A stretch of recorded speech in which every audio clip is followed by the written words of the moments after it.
everyone, my name is Josie. Welcome to my channel and episode 3 of Everything Sewing.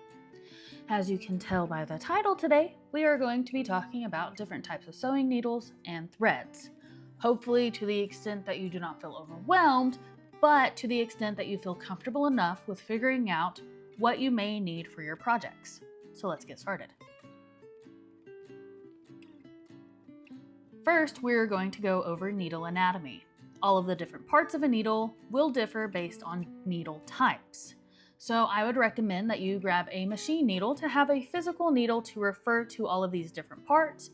And we will start with the point or tip.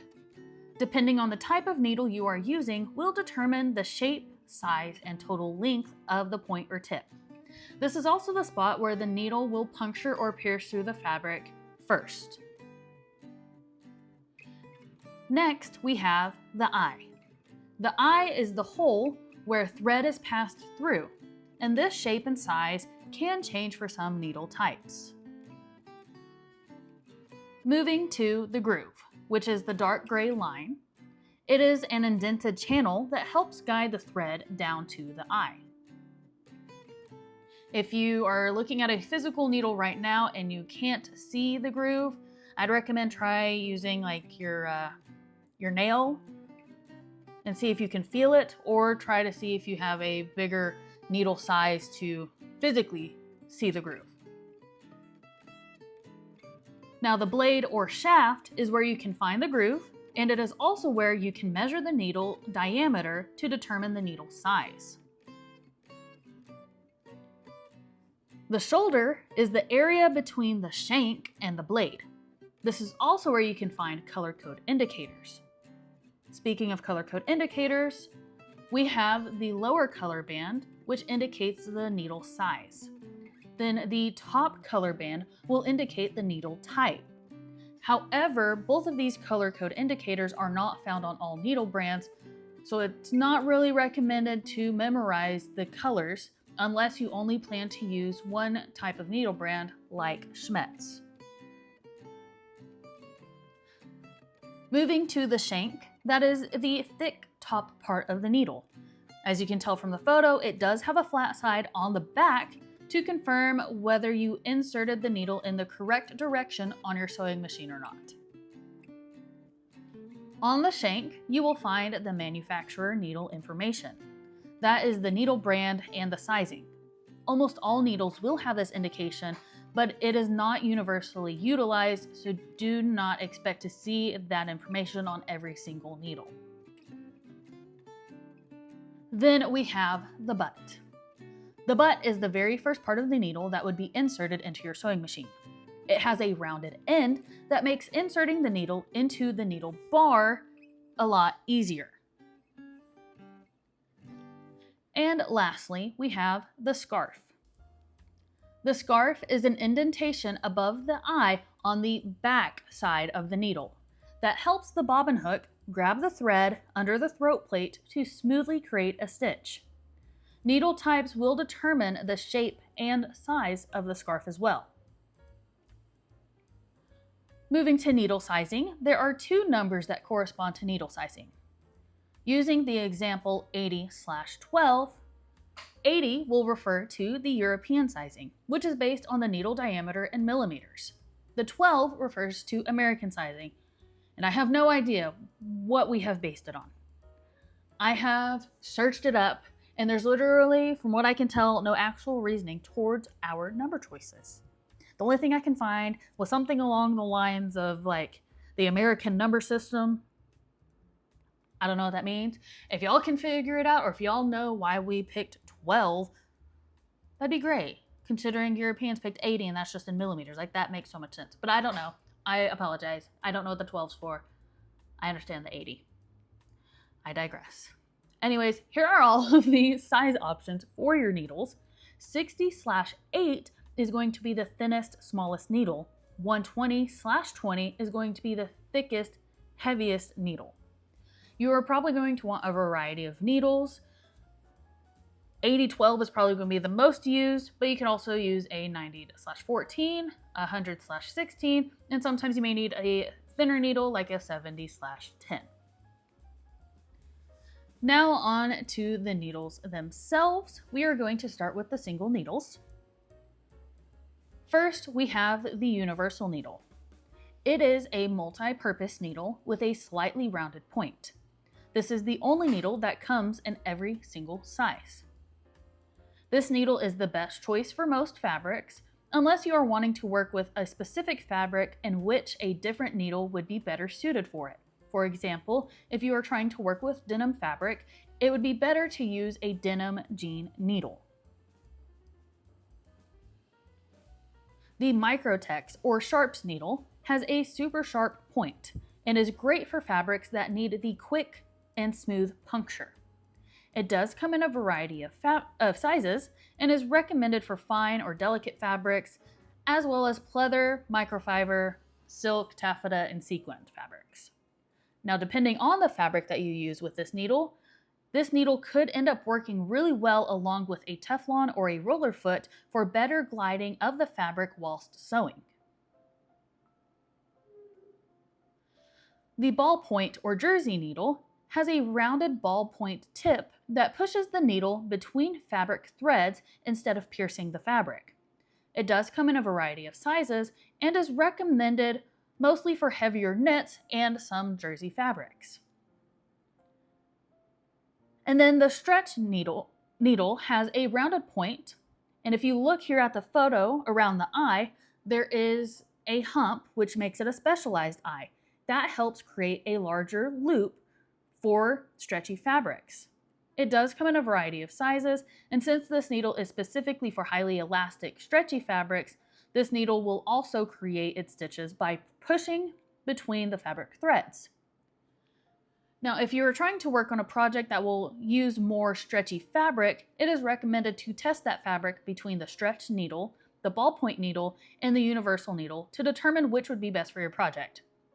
The idea here is that you are going to use the needle that does not cut through your fabric thread. The jeans or denim needle has a deeper scarf with a sharp point and a modified sturdy shaft, which all will allow the needle to go through the fabric without pushing the fabric down into the needle plate hole. It does come in a variety of sizes, and based off the name is more for denims and other thick, tightly woven fabrics.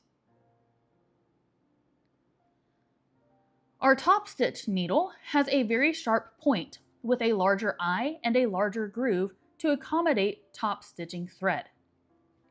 It does come in 3 different sizes, and it is recommended to use the smallest needle size possible to avoid creating larger holes in your fabric. There's no specific type of fabric that is recommended. The top stitch needle and its thread is meant to be used to strengthen and reinforce seams, as well as add durability and provide a professional finish. The embroidery needle has a larger eye for smoother sewing at higher speeds. It also helps decorative threads and prevents them from breaking or skipping stitches.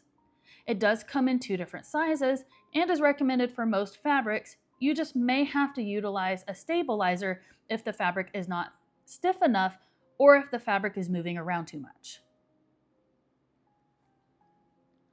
The quilting needle has a very thin, long, sharp point, as well as a tapered shaft to prevent damaging fabrics as you sew through multiple layers. It does come in 2 different sizes, and based off the name, is more for quilting projects. The leather needle has a blade-like point that allows the needle to pierce through leather. It does come in a variety of sizes and is recommended for leather, but also recommended for vinyl. It is not recommended for faux leather. If you are trying to use this needle with faux leather, the needle could cut the fabric instead of piercing and creating stitches. The reason for this is because most faux leather is thinner than regular leather would be. Unless you end up with a heavy-duty, heavyweight faux leather, most of the time, if you try to use this needle with faux leather, it would end up cutting the fabric. If you are wanting to use this needle with a With what you would think would be a thicker faux leather, I would recommend still testing this needle with a scrap piece of faux leather before using this needle for your entire project. The metallic needle has a larger eye to accommodate metallic thread.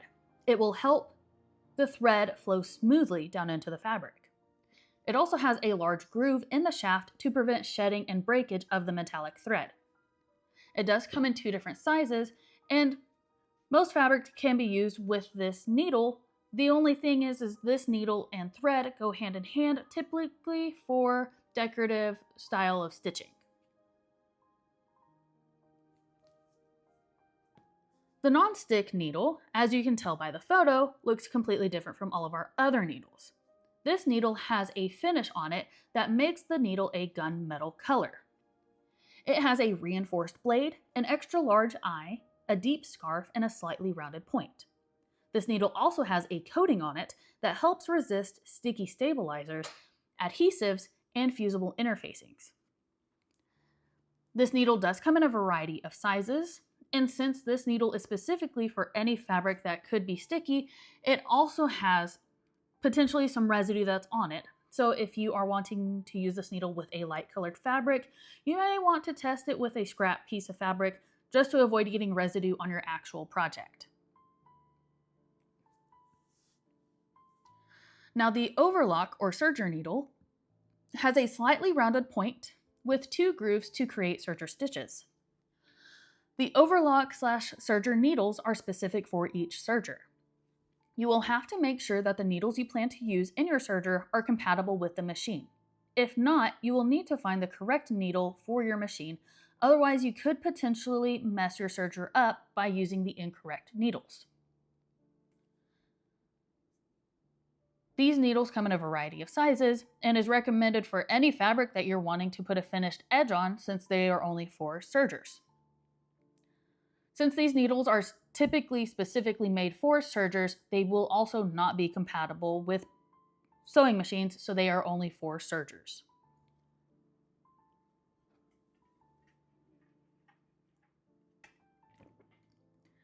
The double eye needle has a slightly rounded point, and if you can tell by the needle itself, it has 2 eyes. The 2 eyes are used to create shading or texture effects. The needle should only be used with a simple straight stitch, as well as reducing the sewing speed to keep the needle flowing smoothly. Since the double eye will have the threads right on top of each other instead of side to side, that slow sewing speed along with the straight stitch will help prevent the thread from getting knotted together. It only comes in 1 size, an 80/12, and it is recommended for woven or knit fabrics. And since this double eye has 2 eyes, you will have to remember to use 2 spools on top. The hem stitch needle is probably the weirdest looking needle. It has wings on each side of the shank that creates a hole in the fabric. It comes in 2 different sizes, and as you can tell, these are larger sized needles. The 120 is wrong, it's 120/20, my apologies. And the fabric, this is mostly utilized for heirloom sewing or decorative cut work.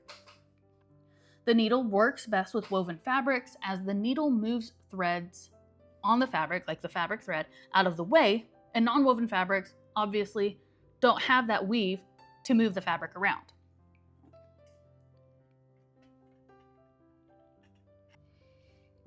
Now, the quick threading or handicap needle is a universal needle that has an open slot in the eye to make threading the needle easier for people who may need it.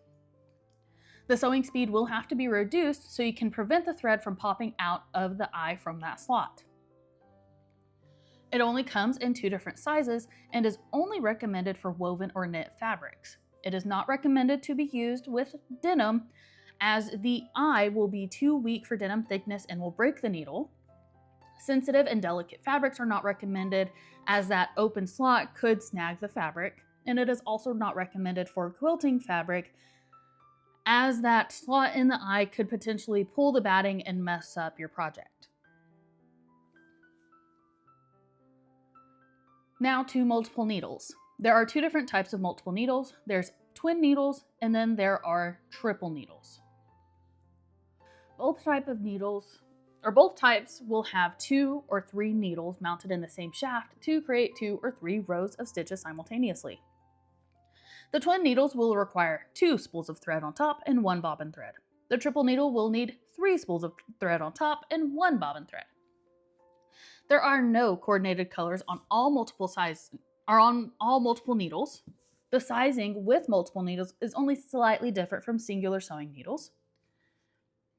Here are all of the sizing options for multiple needles, and we are going to use 1.6/70 as our example here.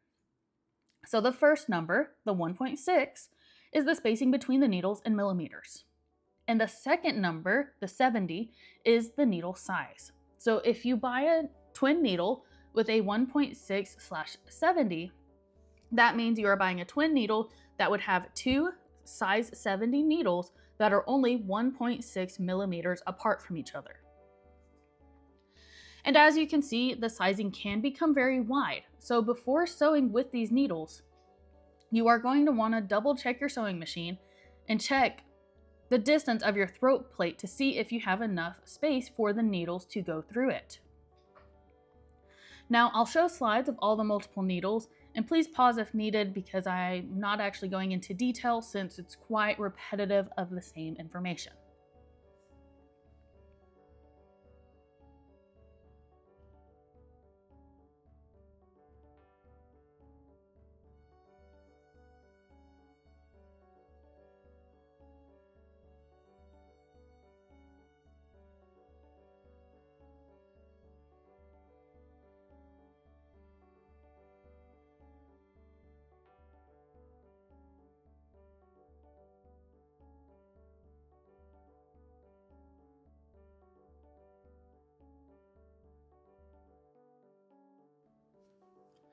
Now the need to knows needle addition.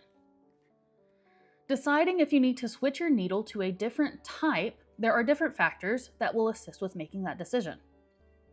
First, check your fabric. The type of fabric as well as the thickness of the fabric will help determine the needle type and size. You may also need to factor what will end up being sewn, because if there are many more layers, you may need to change the needle size to be bigger. You can also pick the needle based on your thread, like metallic, as well as your sewing plans, like quilting, embroidering, hem stitching, or top stitching. Now, when to replace your needle, most people and websites say that you need to replace your needle after every 6 to 8 hours worth of sewing. Honestly though, I only change my needle when necessary. Now, what's considered necessary, you may ask?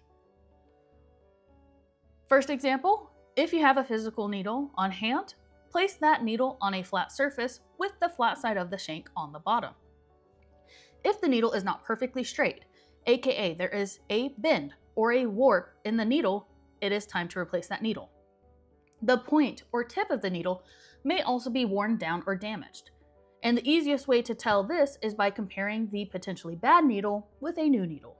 Other ways you can also tell if the needle is bad and needs to be replaced include skipped or uneven stitches, broken or splintering thread, and puckering or damaging of fabrics while sewing.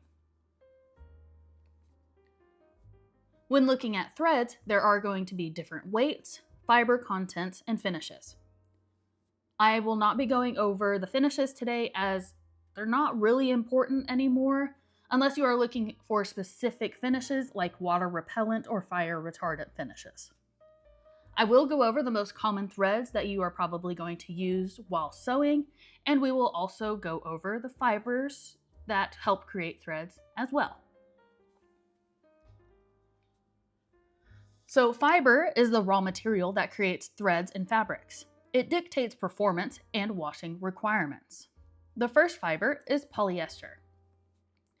Polyester is a synthetic fiber that is the most used fiber type as it is strong, with color fast, meaning the colors will not fade, and it is a heat-resistant fiber. However, it can still burn or melt if it does get too hot as it is synthetic. Next we have cotton. Cotton fiber is made from spun staple cotton fibers, known for being soft, warm, and absorbent as it is a natural fiber. It does not have much stretch and it isn't a strong fiber, so it shouldn't be used on a seam that could have a lot of strain. The fiber itself also sheds, which could cause lint buildup in your machine.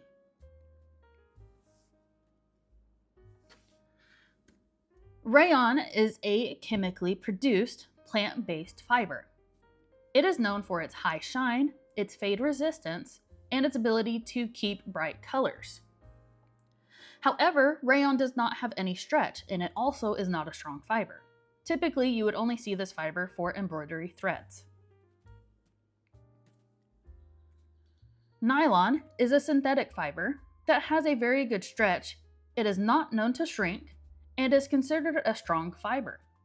However, this fiber does have a very low temperature point, which means if this fiber touches something that is too warm, it could end up melting or burning the fiber. Silk is a natural fiber as well. It is strong, flexible, and has a smooth, lustrous sheen. The downside to this fiber is that it requires special care when needing to clean, which in turn weakens the fiber over time. I would also like to note that silk fibers are not considered the most ethically produced fiber, as they are produced by harvesting cocoons spun by silkworms via boiling or steaming them. This does end up killing the pupae that was in the cocoon, so if that is something that bothers you, I would recommend avoiding this fiber. And the last fiber we have is wool. Wool is an animal-based fiber. It is soft, durable, and warm. However, if this fiber gets wet, it could lose its strength and durability. Now, threads are created by separate strands of yarn being wound together, also known as a ply. For most domestic home sewing machines, you are going to find 2, 3, and 4 ply threads. There are larger numbered plied threads, however, those are typically for heavier duty or industrial machines. There are also core spun threads, in which a fiber would be quote-unquote inside each strand of yarn. The best example of this, without being too confusing, would be like an elastic hair tie. The elastic itself would be the core of the thread, and the covering on the outside that we get, that's thread of black, brown, or yellow, that would be the actual thread that surrounds the core. Now, weight of thread, we have 3 different options. The first one is actual weight. This is used mostly in the US and is based off of the question, how many kilometers does it take of X thread to equal 1 kilogram? So for this one, the higher the number, the thinner or finer the thread would be. The lower the number, the thicker or heavier the thread. Typically for this weight, the all-purpose thread would sit around 50 weight. Next, we have Tex. Tex is based off of the weight of thread in grams from 1,000 meters of thread. We also have denier, which works roughly in the same way. It is the weight of thread in grams from 9,000 meters of thread. So since both Tex and denier use grams versus meters, the higher the number, the thicker the thread. The lower the number, the thinner the thread, which unfortunately is opposite from the normal weight one. I do want to say though, on most threads nowadays, you will not see the weight displayed on a spool. Even when shopping for thread online, you may see that the weight is ignored and may only be described as fine, medium, or heavy. So in that case, in most of your sewing projects, you will only use a medium weight thread like all-purpose thread unless you are working on a specific project in which you're using thin, delicate fabrics or thick, heavy fabrics. Now your thread options. The first is all-purpose thread. This is the best all-around thread. The thread that you are probably going to want to grab in every single color.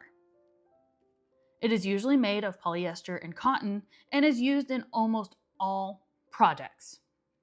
The only projects that these are that this thread is not recommended to be used in is a project that would end up being in constant direct sunlight. So you don't want to use this on a project you plan to make and leave outside basically 24/7.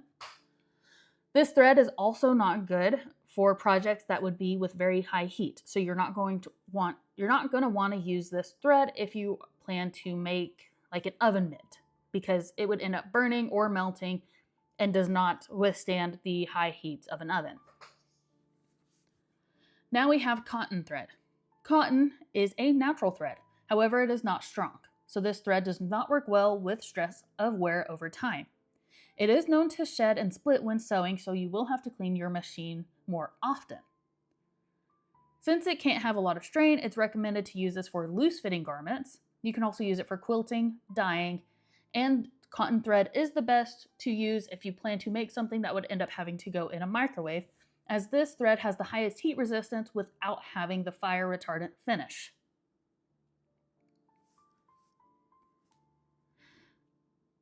Now, embroidery thread can come in different fibers. However, rayon and polyester are the most popular fibers. Polyester is stronger and color fast and is recommended for heavy fabrics. Rayon embroidery thread, along with silk embroidery thread, they are recommended when embroidering lightweight to medium weight fabrics. On the mention of embroidery thread, I would like to honorarily mention bobbin thread. Bobbin thread is strong, durable, and thinner than all-purpose thread. This is used typically in the bobbin while embroidering, based off of its name.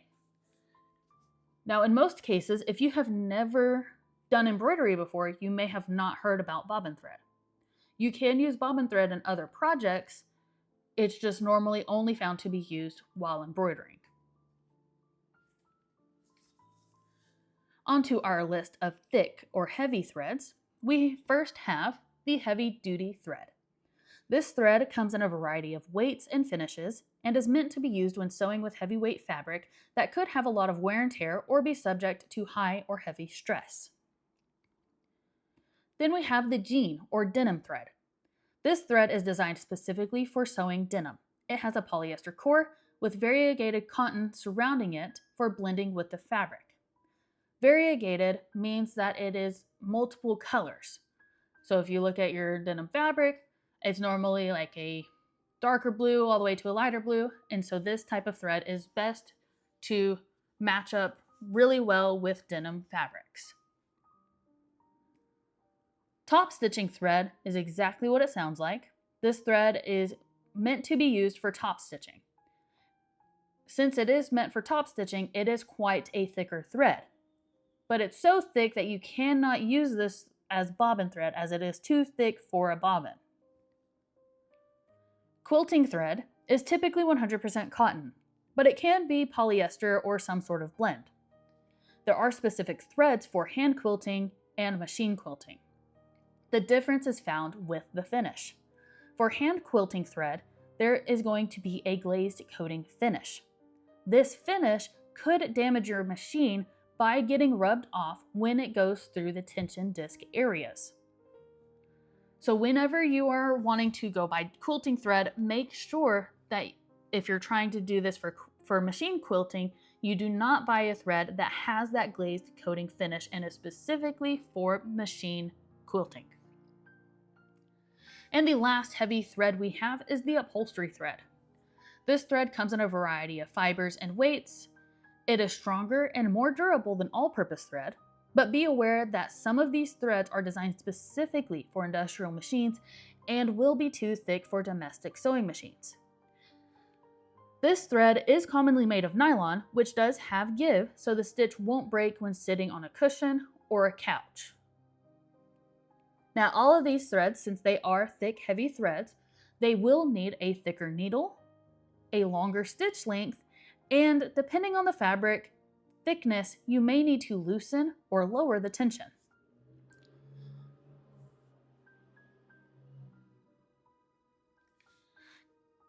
Typically, these threads can be used interchangeably. However, it is still recommended to use the correct thread for your project if possible. Now, elastic or stretchy thread. The first thread is stretch thread, which is neither of these photos pictured because I do not own this thread. But this thread has roughly the same thickness as regular thread. It is meant for flexible seams, but since it's a stretched thread, it can still use a straight stitch. Since this thread is about the thickness of regular thread, it can also be used in both the needle and the bobbin. This thread, I believe, was popularized with Gutermann thread, but when I researched this thread, almost every single thread brand now carries this kind of thread. The next one is elastic thread, which is our top left photo. This thread is used for gathering and shearing fabric. It has an elastic core and is to be used in the bobbin of your machine. You will, however, have to hand wind the bobbin for this thread. If you end up winding this bobbin via your bobbin winder on your machine, you could end up having too much tension, which won't really work in the bobbin of your machine. And the last thread is woolly nylon thread, which is the bottom right picture. Woolly nylon thread is a multi-filament thread with multiple thin threads. It is highly elastic and soft, made to look thick or fluffy. It is commonly used in an overlock or serger machine for rolled hems, flat lock seams, and knits. I honestly am not sure if this can be used in a regular sewing machine. I would say it probably can't, but I will not say it won't since I've never done it. Still recommended for like overlock serger machines. Speaking of serger, we now have the cone or serger thread. This thread was created specifically for serger machines. It will have threads that are finer than regular sewing threads, and that is because when you serge, the pieces will be composed of multiple threads, typically 3 or 4 threads, which allows the seam to be strong and durable, but not be too bulky. Now, we do have other specialty threads that I have not gone into today, and in complete honesty, the only reason for that is because you have a lower likelihood of using these threads. If you plan to use these threads at all in the future, I would recommend to look them up first, try to figure out if there's any tips or tricks that you should know before using these threads. Now, the need to know threads edition. When you are buying threads, you are always going to want to look for threads that have the best quality. And you will also want to make sure that you are buying threads that are useful for your project. So you don't want to buy a heavy-duty thread if you plan to sew with silk chiffon. You will want to look at the thread to make sure that the thread is smooth and is also free of fuzz. That will be considered the quote-unquote best quality. I am not telling you you have to buy the most expensive thread. I am just saying to look at the thread you plan to buy and make sure that there aren't too many bumps or anything on your thread.